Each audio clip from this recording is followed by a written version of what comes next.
प्यारे बच्चों नमस्कार, स्वागत है आप सभी का आपके प्यारा सा YouTube चैनल में।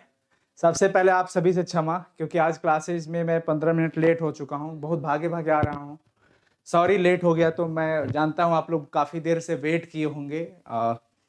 आपके वेट करने के लिए और धैर्य के लिए बहुत बहुत शुक्रिया आप सभी को, जो आपने धैर्य रख के इतना देर से इंतजार कर रहे हैं। काफ़ी 15 मिनट से आप इंतजार कर रहे हो, बहुत शुक्रिया आप सबका। तो चलिए आज अर्धनारीश्वर चैप्टर का हम लोग ऑब्जेक्टिव कर लेते हैं। वैसे चैप्टर तो कल पढ़ाई हो चुका है और मैं उम्मीद करता हूं आप सभी कोई कल चैप्टर को पढ़े होंगे। एक बार सभी बच्चे चैट सेक्शन में कंफर्म कर दें, नाराज मत रहो। मुझे पता है थोड़ी सी लेट है तो आपके अंदर नाराजगी थोड़ी बहुत तो जरूर होगी। परेशान मुझके लेट नहीं है बच्चों, देख रहे हो अभी हालात ऐसी है। कोई नहीं, आप लोग हैं, फैमिली के हिस्से हैं हमारे, तो वेट तो जरूर कर सकते हो। गुड इवनिंग बच्चों। एक बार बता दो कि ऑडियो क्लियर है ना, एक बार सभी कोई बता दीजिए ऑडियो क्लियर है कि नहीं, प्लीज फटाफट से बता दीजिए।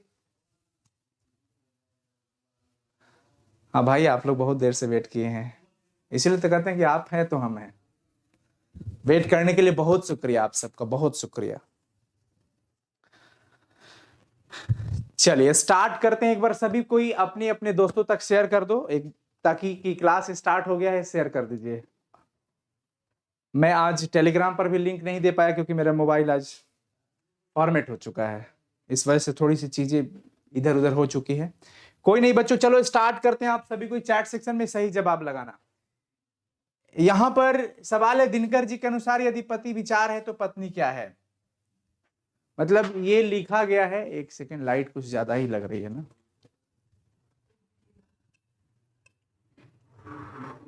हाँ अब सही होगा।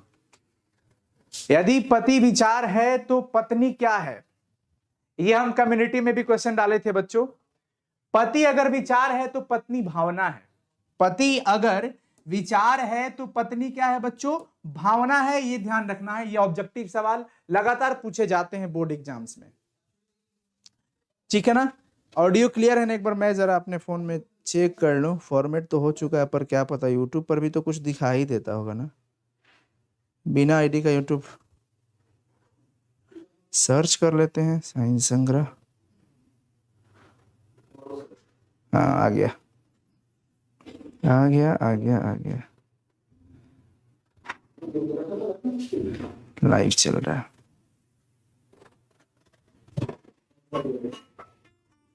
चलो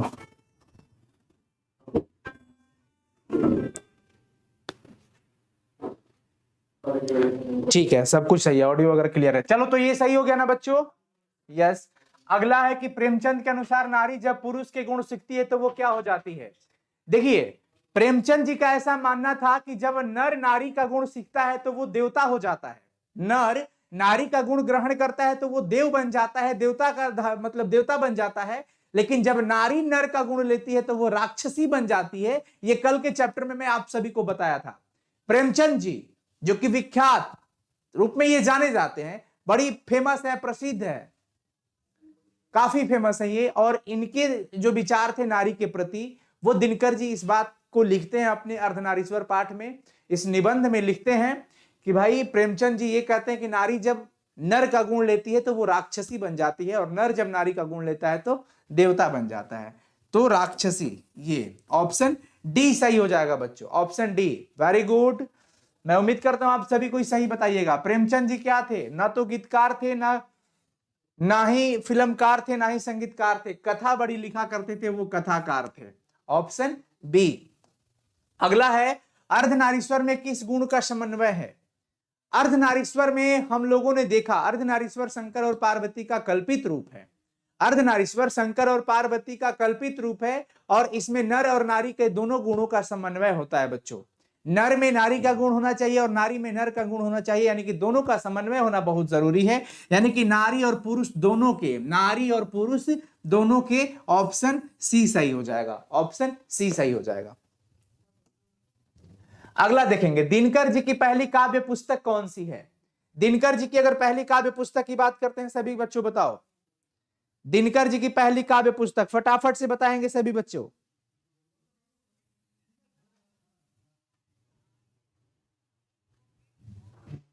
बताइए सभी कोई।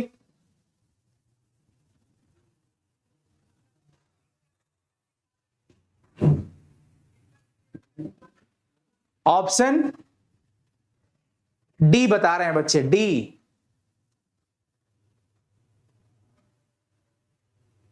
डी सही, प्रणभंग। जी हां, 1929 की है, 1929 की प्रणभंग। युद्ध एवं शांति की समस्या पर लिखी गई पुस्तक कौन सी है? युद्ध और शांति। ये कुरुक्षेत्र में, ये कुरुक्षेत्र है। कौन सा है? कुरुक्षेत्र। युद्ध एवं शांति की समस्या पर जो लिखी गई थी पुस्तक, उस पुस्तक का नाम है बच्चों कुरुक्षेत्र। क्या नाम है? कुरुक्षेत्र। अगला देख लीजिए, दिनकर जी का जन्म कब हुआ था? दिनकर जी का जन्म 23 सितंबर 1908 को आप सभी कोई जानते हैं। बिहार के बेगूसराय, बिहार के बेगूसराय के सिमरिया में हुआ था इनका जन्म 23 सितंबर 1908 को। 23 सितंबर 1908 को राष्ट्र कवि रामधारी सिंह दिनकर। तो 23 सितंबर 1908 को इनका जन्म हुआ था। दिनकर जी की पहली कविता किस पत्रिका में प्रकाशित हुई थी? दिनकर जी की पहली कविता किस पत्रिका में प्रकाशित हुई थी? छात्र सहोदर में। किसमें? छात्र सहोदर। ध्यान रखना है, छात्र सहोदर में। ऑप्शन ए हो जाएगा सही जवाब। अगला है, कौन सी कृति रामधारी सिंह दिनकर की लिखी हुई है? कौन सी कृति रामधारी सिंह की दिनकर की लिखी हुई है?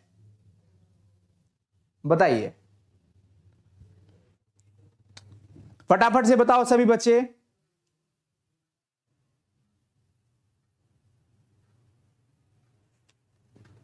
ऑप्शन ए बता रहे हैं बच्चे, शुद्ध कविता की खोज। बहुत बढ़िया, शुद्ध कविता की खोज। अगला है, दिनकर को किस कृति पर भारतीय ज्ञानपीठ पुरस्कार प्राप्त हुआ था? दिनकर जी की किस रचना पर भारतीय ज्ञानपीठ पुरस्कार से सम्मानित किया गया था उनको? किस रचना को? वो उर्वशी। कौन सी रचना? उर्वशी को। उर्वशी को भारतीय ज्ञानपीठ पुरस्कार से सम्मान किया गया। अगला सवाल है, अर्धनारीश्वर शंकर और पार्वती का किस प्रकार का रूप है? अर्धनारीश्वर शंकर और पार्वती का कल्पित रूप है बच्चों, कल्पित रूप, कल्पित। तो यहां पर ऑप्शन बी सही हो जाएगा, कल्पित रूप। अगला सवाल है कि पुरुष जब नारी का गुण लेता है तब वह देवता बन जाता है, किंतु नारी जब नर का गुण सीखती है तब वो राक्षसी हो जाती है।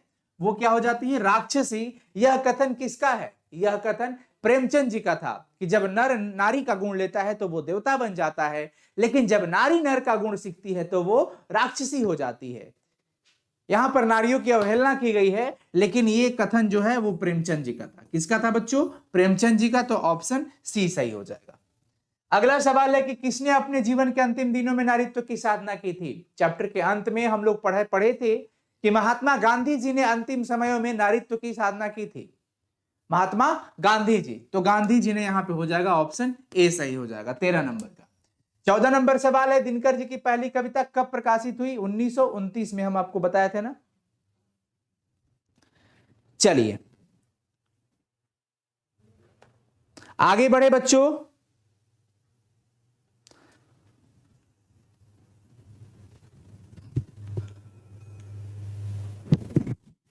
छात्र सहोदर में सबसे पहली कविता जो प्रकाशित हुई थी कौन सी थी? कब हुई थी?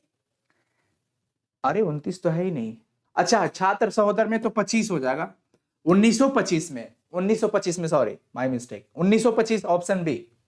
अगला सवाल है, बुद्ध और महावीर ने नारियों को कौन सा अधिकार दिया था? बुद्ध और महावीर ने नारियों को भिक्षुणी होने का अधिकार दिया था। भिक्षुणी होने का अधिकार दिया था, भिक्षुणी। ऑप्शन बी हो जाएगा इसका सही जवाब। निम्नलिखित में कौन सी रचना दिनकर जी की नहीं है? जूठन उनकी रचना नहीं है, बाकी तो उन्हीं की रचना है। उर्वशी है, रश्मिरथी है, कुरुक्षेत्र है, ये सब उनकी रचना है बच्चों, लेकिन ये रचना उनकी नहीं है, जूठन उनकी रचना नहीं है। मैं उम्मीद करता हूं आपको अच्छे से समझ आ रहा होगा। सिर्फ कंटेंट पे आज बात हो रही है, इधर उधर की कोई बातें नहीं। अर्धनारीश्वर का किस विधा से संबंध है? यानी कि अर्धनारीश्वर क्या है? नारी की बात सदा गीत और लेख से बंधा होता है। ये हमने जो ट्रिक आपको बताया था कि इसमें आप पूरे क्लास 12 की चीजों को, मतलब जो चैप्टर है हिंदी का, वो आप आसानी से याद कर सकते हैं कि कौन सा निबंध है, कौन एकांकी है, कौन कहानी है। तो ये निबंध है। अर्धनारीश्वर क्या है बच्चों? निबंध है। 17 का सही जवाब ए। इस पाठ के लेखक कौन है? अर्धनारीश्वर पाठ के रचनाकार हैं रामधारी सिंह दिनकर जी। रामधारी सिंह दिनकर जी। अर्धनारी रामधारी, अर्धनारी रामधारी, अर्धनारीश्वर देखो इनको भी याद किया जा सकता है आराम से, ईश्वर, तो राम जी तो ईश्वर के रूप में है ना, तो याद रख सकते हैं, ठीक है। निम्नलिखित में कौन सी रचना दिनकर जी की है?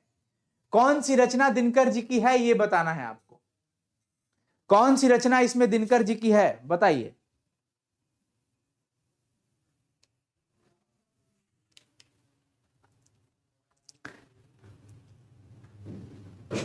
बी बी बी, सब बी बता रहे हो तो बी ही सही है ना, परशुराम की प्रतीक्षा सही है, परशुराम की प्रतीक्षा ही सही है। गंधारी कौन थी? दुर्योधन की मां, कृष्ण की मां, अर्जुन की मां, बलराम की मां।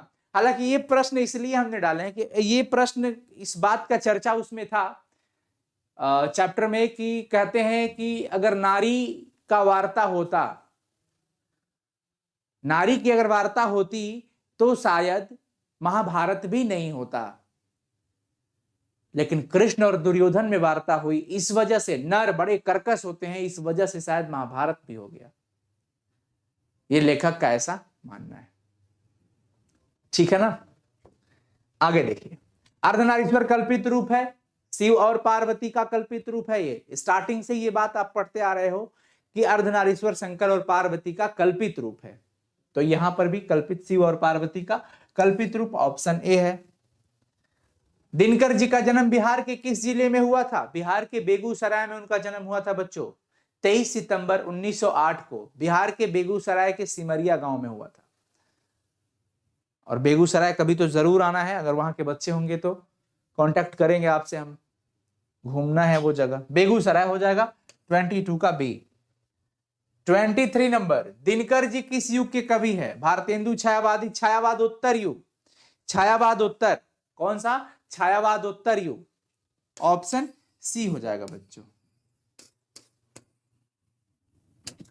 अगला है संस्कृति के 4 अध्याय किसकी कृति है? संस्कृति की 4 अध्याय इन्हीं की रचना है, रामधारी सिंह दिनकर जी की, रामधारी सिंह दिनकर जी की रचना है संस्कृति के 4 अध्याय, ऑप्शन डी सही जवाब हो जाएगा, ऑप्शन डी। खत्म हो गया, मतलब मजा आ गया। तो हम लोग कितना क्वेश्चन किए हैं आज? 24 क्वेश्चन, क्या बात है, बहुत बढ़िया बच्चों। तो ये क्वेश्चन हुए, और पूरी कोशिश है कि चैप्टर के अंदर से मैं और ऑब्जेक्टिव निकालूं, और निकालूंगा, और सारे चैप्टर का इस बार डबल सेशन जाएंगे, ऑब्जेक्टिव के और सेशन लेकर के आऊंगा। आप बने रहे हमारे साथ, ऐसे ही अपना स्नेह बरसाते रहिए। और आज थोड़ी सी लेट हुई, उसके लिए मैं जानता हूं आपके दिल में थोड़ा सा क्षमा प्रार्थी हूं मैं। चलो बच्चों, thank you so much. Comment करके जरूर बताना कि आज की क्लास कैसा लगा, क्योंकि आज सिर्फ और सिर्फ कंटेंट पे बात करनी थी। बाकी फिर मिलते हैं आपके साथ, वही रूटीन, वही टाइम टेबल, वही प्लेटफॉर्म, अपना साइंस संग्रह प्यारा सा। हंसते रहिए, मुस्कुराते रहिए, स्वस्थ रहिए और मस्त रहिए, खूब मन लगा करके पढ़ते रहिए। और डिस्क्रिप्शन में कुछ लिंक है, जरूर देखिए, और अच्छा लगे तो जरूर ज्वाइन करिए उसको भी। Bye, good night everyone.